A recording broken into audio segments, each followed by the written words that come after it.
तो जी हाँ छात्रों, आपके डिमांड पर यहाँ पे कक्षा 12वीं का आपका त्रैमासिक आपका परीक्षा 2022-23 का यहाँ पे विषय आपका भूगोल का आपका यहाँ पे 110% आपका यहाँ पे ओरिजिनल पेपर लेकर आ चुका हूँ। आज आज अभी अभी हाँ। एहे रहा नहीं जाता, तड़प ही ऐसी है ना। नहीं सोके यकीन माने छात्रों, आपके एक भी क्वेश्चन आपके इस पेपर से आपके बाहर नहीं जाएंगे। आप अच्छे से यहाँ पे आपको सेट आपका बी दिया जा रहा है। आपको यकीन मानिए, जैसा कि आपने 11th के वार्षिक पेपर में आप यहाँ पे धमाल मचाए हैं, गर्दा उड़ाए हैं, तो यहाँ पर भी आप यहाँ पे गर्दा मचाएंगे। आप यहाँ पे 70 में से 70 नंबर लेके आओगे। आपकी मैं इसकी गारंटी लेता हूँ। पूरा पेपर आपको मैं दिखाऊंगा। देखिए मेरे पास यहाँ पे पूरा पेपर आपको यहाँ पे मिल जाएगा आपको। और आपको यहाँ पे आपके टोटल आपके 5 आपके पेज हैं और पांचों पेज में आपको टोटल आपके 19 आपका यहाँ पे क्वेश्चन है। आपका देखिए लास्ट क्वेश्चन आपका यहाँ पे 19 है और आपके 19 के 19 आपको मैं क्वेश्चन आपको दिखाऊंगा। साथ में इनका आपको सॉल्यूशन भी आपको प्रोवाइड करने वाला हूँ। आपको यहाँ पे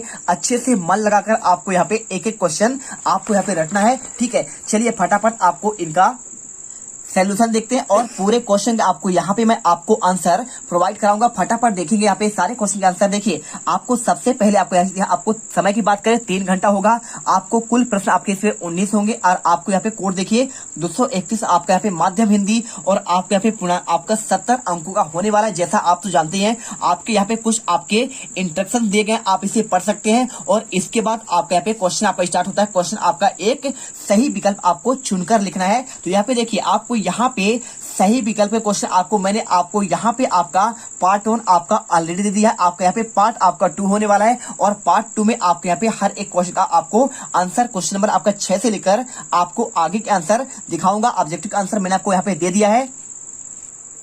तो चलिए आपको यहाँ पे क्वेश्चन नंबर आपका यहाँ पे 6 से स्टार्ट करते हैं और आपको यहाँ पे पूरा आपको क्वेश्चन आपको दिखाते हैं। ठीक है, तो चलिए क्वेश्चन आपका यहाँ पे 6 दिया गया। आपका रेड जेल के अनुसार आपको मानव भूगोल की आपको परिभाषा आपको लिखना है। बहुत सिंपल आंसर है, आपको आंसर करना है मानव भूगोल मानव समाजों और आपका धरातल के बीच संबंधों का आपका संश्लेषित आपका अध्ययन है। ये किसके अनुसार है? आपका आंसर यहाँ पे आपको जो दिया गया है, आपके सिंपल सा आंसर आपको यहाँ पे रेड जेल के आपका अनुसार है। आपको यहाँ पे आपको आयोजन करके आपको यहाँ पे इसको आपको बंद कर देना है। ठीक है, आपको इसे कहते हैं आपका उद्धरण आपका चिन्ह कहते हैं। आपको लिख देना है आपको मानव भूगोल मानव समाजों और आपका धरातल के बीच आपका संबंधों का आपका संश्लेषित आपका अध्ययन है। रट लीजिए। अब यहाँ पे देखिए आपको इसका आपको अथवा क्वेश्चन लिखा है आपका 9 निश्चयवाद से आपका क्या आशय है। छात्रों बहुत सिंपल सा आपको इसका आपको आंसर होगा।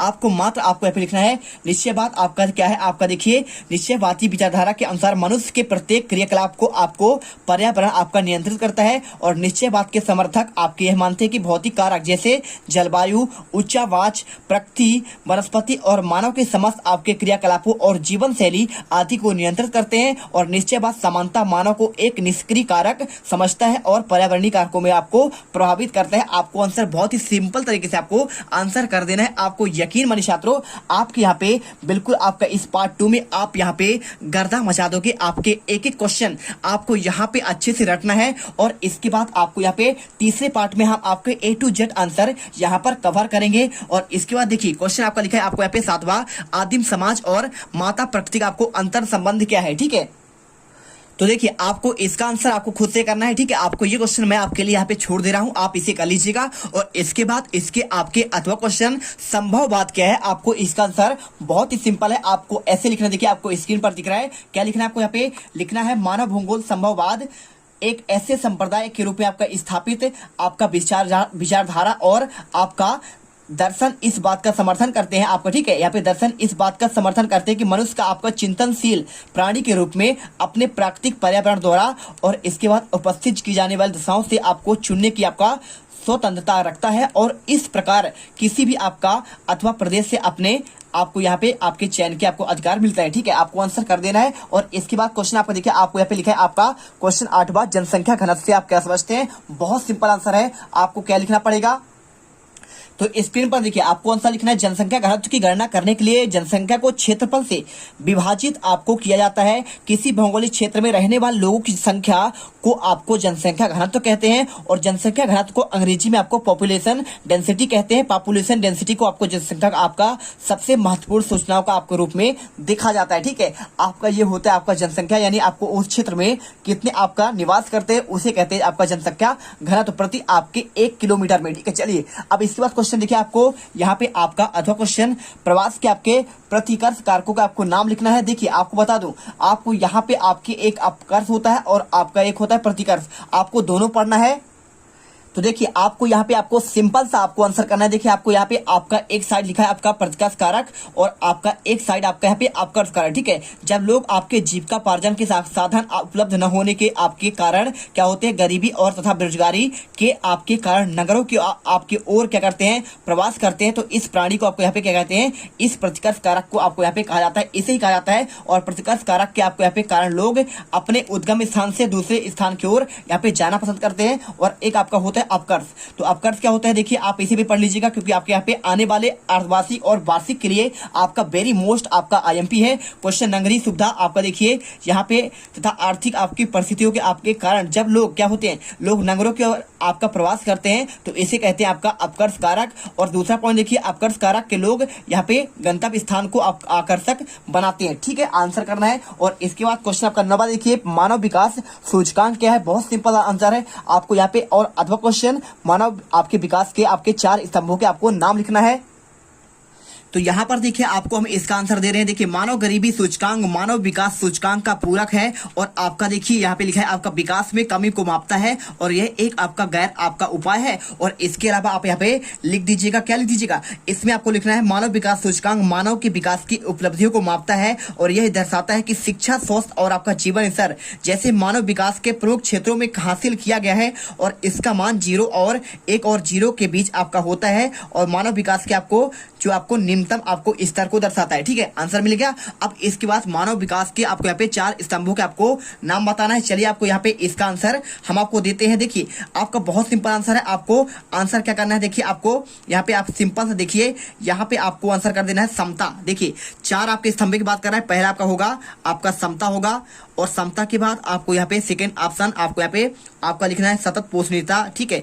सतत आपका पोष रीता लिख दीजिए और इसके बाद आपका यहाँ पे पॉइंट लिखना है आपको तीसरा पॉइंट लिखिए आपको यहाँ पे आपका उत्पादकता, ठीक है, उत्पादकता लिख दीजिए। और इसके बाद आपको यहाँ पे अगला क्वेश्चन आपका लिखना है आपको सशक्तिकरण, ठीक है, सशक्ति आपको करण आपको लिख देना है। बस आपको इतना ही आंसर याद करके जाना है। और इसके बाद क्वेश्चन टुंड्रा प्रदेश किसे कहते हैं और आपका यहाँ पे रोपण कृषि के बारे में आपको बताना है, ठीक है। चलिए आपको हम यहाँ पे क्वेश्चन आपको बताते हैं, आपका टुंड्रा प्रदेश किसे कहते हैं। तो आपको इसका आंसर देखिए आपको स्क्रीन पर दिख रहा है। भौतिक भूगोल में टुंड्रा एक आपका बायोम है जहां वृक्षों की वृद्धि कम तापमान और बढ़ने की अपेक्षाकृत छोटे मौसम के कारण प्रभावित होता है। टुंड्रा शब्द फिनिश आपका देखिए फिनिश भाषा से आया है जिसका अर्थ होता है ऊंची भूमि और आपका वृक्ष विहीन पर्वतीय रास्ता होता है। टुंड्रा प्रदेश आपके 3 प्रकार के हैं, आर्कटिक टुंड्रा होता है और एक आपका अल्पाइन टुंड्रा और एक आपका यहाँ पे अंटार्कटिका को टुंड्रा, ठीक है। मतलब आपको यहाँ पे जहां वृक्षों की आपका क्या होता है आपका वृद्धि कम तापमान में आपको यहाँ पे क्या होता है बढ़ने के कारण अपेक्षाकृत आपका यहाँ पे छोटे मौसम के कारण आपका प्रभावित हो जाता है। जैसे आपका साइबेरियन एरिया आपको जो रूस का एरिया कहता है आपका टुंड्रा क्षेत्र कहलाता है। और इसके बाद देखिए आपको यहाँ पे रोपण कृषक आप किसे कहते हैं, आपको इसका आंसर बताना है। चलिए आपको इसका आंसर हम आपको देते हैं। तो स्क्रीन पर देखिए आपको इसका आंसर लिखना है। आपको यहाँ पे उष्णकटिबंधीय प्रदेशों में जिन की जाने वाली कृषि को वहां भी आपके बीजों जो एक बड़े भूभाग में उन्नति किस्म के बीजों, कीटनाशकों व आधुनिक कृषि यंत्रों के साथ एक निश्चित फसलों का उत्पादन बड़े पैमाने पर व्यापारिक व निर्यात के उद्देश्य से पूर्ति के लिए की जाती है, रोपण कृषि कहलाती है। मतलब लिखना है आपको उष्णकटिबंधीय प्रदेशों की जाने वाली कृषि की वह विधि जो एक बड़े भूभाग में उन्नत किस्म के क्या करते हैं बीज होते हैं, कीटनाशक होते हैं, इनका प्रयोग करते हैं और आपको यहाँ पे इसे कहते हैं आपका रोपण कृषि कहते हैं। और चलिए इसके बाद देखिए क्वेश्चन आपका यहाँ पे 11वां, हिमालय के पर्वतीय क्षेत्रों में रहने वाले आपके प्रमुख आपको पशुचारक आपको जनजाति कौन सी है आपको बताना है। चलिए इसका आंसर देते हैं। तो छात्रों इसका आंसर बहुत सिंपल है। आपको देखिए आपकी बात की जाए भारत में आपका हिमालय के पर्वतीय क्षेत्रों में आपको कौन कौन से आपका पहला आपको जो यहाँ पे जनजाति रहती है, ठीक है, पशुचारक उसे कहते हैं आपका यहाँ पे आपका होता है एक आपका गुज्जर, ठीक है।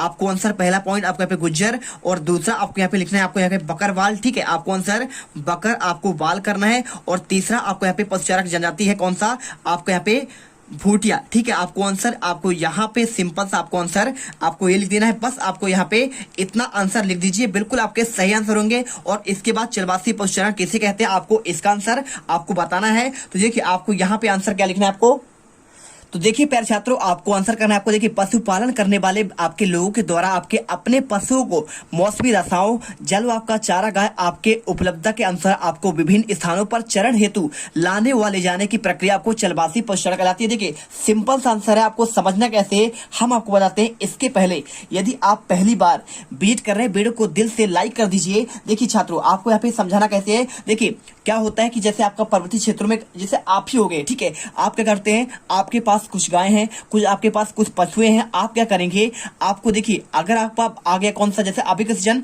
ठंडी का सीजन चल रहा है, जंगलों में बहुत सारा चारा हुआ है, ठीक है, तो चारा है तो क्या करते हैं लोग, क्या करते हैं कि अपने आपके जो पशु होते हैं, आपको देखिए, आपको मान लीजिए चलिए एमपी के रीजन में आपको यहाँ पे चारा नहीं हुआ, तो क्या करते हैं वहां के लोग यहाँ पे सभी अपने पशु लेंगे और कौन से रीजन में चले जाएंगे, मान लीजिए आपको छत्तीसगढ़ के रीजन में चले जाएंगे, तो आपको उस रीजन में जाकर वहां पे आपको रहना और उनको आपको यहाँ पे लाना और ले जाने, आपको यहाँ पे दूसरे स्थान पर जहां पे यहाँ पे आपका चारा होता है उसे ले जाने की प्रक्रिया को कहते हैं आपका यहाँ पे चलबासु पशुचारण, ठीक है, चलबासी पशुचारण की प्रक्रिया कहलाती है। और इसके बाद देखिए क्वेश्चन आपका 12वां, जन्म दर से क्या तात्पर्य है। बहुत सिंपल आंसर है, जन्म दर मतलब आपका होता है जन्म आपका लेने आपका दर क्या है, तो क्या होता है देखिए, किसी देश या क्षेत्र में प्रति 1000 व्यक्तियों पर आपका एक वर्ष में जन्मे जीवित बच्चों की आपको संख्या कहलाती है, आपका यहाँ पे जन्म दर कहलाता है, ठीक है। मतलब क्या हुआ, आपको किसी भी क्षेत्र में क्या होता है, आपका 1000 संख्या में व्यक्तियों में आपका एक वर्ष में कितने लोग आपका जीवित बच्चे आपके यहाँ पे हो आपकी है, उनकी संख्या को आप कहते हैं जन्म दर कहते हैं, ठीक है। चलिए, और आपका मृत्यु दर, आपका प्रति 1000 में आप कितने बच्चे मर गए उन्हें कहेंगे आपका यहाँ पे आपका मृत्यु दर होता है, ठीक है। चलिए आंसर समझ गए। अब इसके बाद आपको नेक्स्ट क्वेश्चन आपका आता है, क्वेश्चन आपका जननांकी आपका संक्रमण। ये देखिए आपका क्वेश्चन आपका यहाँ पे ये आता है, आपको यहाँ पे इसको आपको अच्छे से याद करना है। देखिए क्वेश्चन आंसर क्या करेंगे आपको यहाँ पे आंसर लिखना है, आपको जननांकी आपको संक्रमण। देखिए जननांकी संक्रमण सिद्धांत का आपका उपयोग किसी क्षेत्र की आपकी जनसंख्या के वर्णन के लिए आपको पूर्वानुमान के लिए आपको किया जाता है। और यह सिद्धांत हमें बताता है कि जैसे ही समाज ग्रामीण से आपके अशिक्षित अवस्था से उन्नति करके नागरिक, औद्योगिक और साक्षर बनता है, तो किसी भी प्रदेश की आपको यहाँ पे आपको जनसंख्या उच्च दर आपका और उच्च मृत्यु दर से आपको निम्न आपका जन्म दर वो आपका निम्न मृत्यु दर में आपका बदल जाता है। इसे कहते हैं आपको यहाँ पे क्या कहते हैं, आपको यहाँ पे आपका जननांकी आपका संक्रमण कहलाता है। और क्वेश्चन देखिए आपको यहाँ पे 13वां, बस्तियां किसे कहते हैं, आपको यहाँ क्वेश्चन आपको यहाँ पे आंसर आपको किसे लिखना है। और इसके बाद क्वेश्चन 13 से लेकर आपको यहाँ पे लास्ट आपका 19 तक का आंसर आपको मैं आपको नेक्स्ट पार्ट आपका 3rd में कंप्लीट आंसर देने वाला हूँ। मिलते हैं नेक्स्ट वीडियो पर। जय हिंद, जय भारत। वीडियो अच्छी लगी हो, वीडियो आपका दिल से यदि आपको पसंद आया हो तो आपको यहाँ पे फटाफट आपको यहाँ पे वीडियो को आपको लाइक करना है, साथ में आपको चैनल को आपको सब्सक्राइब कर लेना है। मिलते हैं नेक्स्ट वीडियो पर। जय हिंद, जय भारत। तुम लोग गलती से अगर नए हो तो सब्सक्राइब करो, वो जो लाल वाला बटन है उस पे अपने जीजा जी फेंक के मारो या फूफा जी, मुझे नहीं पता, बस क्लिक हो जाना चाहिए। अब मैं भी जा रहा हूं, मुझे मुठिया पेलने जाना है। बाय।